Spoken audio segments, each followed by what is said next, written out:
మనం బండి మీద వెళ్తున్నప్పుడు, స్కూటీ మీద గానీ, బైక్ మీద గానీ వెళ్తున్నప్పుడు హెల్మెట్ ధరించి మనం బండి నడపాలి అని చెప్పేసి చక్కగా ఎన్నో చోట్ల మనకి చెప్తూ ఉంటారు. నాకేమైందిలే, ఇప్పుడు ట్రావెల్ చేశాను, ఏమన్నా అయిందా? నేను 3 ఇయర్స్ నుంచి 2 ఇయర్స్ నుంచి ట్రావెల్ చేస్తాను, ఏమన్నా అయిందా అని మనం పొగరుబోతు సమాధానంతోటి మనం గనక ఉన్నట్లయితే గనక ఏదో ఒక రోజు ప్రమాదం జరుగుద్దండి.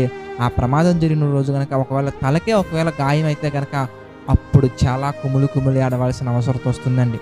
మనం చేసిన వెంటనే ఆ గైడ్ లైన్స్ లేదంటే ఆ రూల్ని మనం క్రాస్ చేసిన వెంటనే మనకు ప్రమాదం జరుగుంటే మేబీ పరిస్థితి ఎలా ఉండేదేమో. కానీ జరగకపోవటం వల్ల మనం ఏం చేస్తూ ఉంటామంటే, ఎలాగో జరగట్లేదు కదా అని మనం దాన్ని చక్కగా తక్కువగా అంచనా వేసి మనకిష్టం వచ్చినట్టు మనం చేస్తే కనుక ఏదో ఒక రోజు మనకి ప్రమాదం జరిగినప్పుడు ప్రియులారా, అరే నేను ఇది చేసుంటే బాగుండేది అని మనం ఎంత ఏడ్చినా కానీ ఉపయోగం ఉండదండి.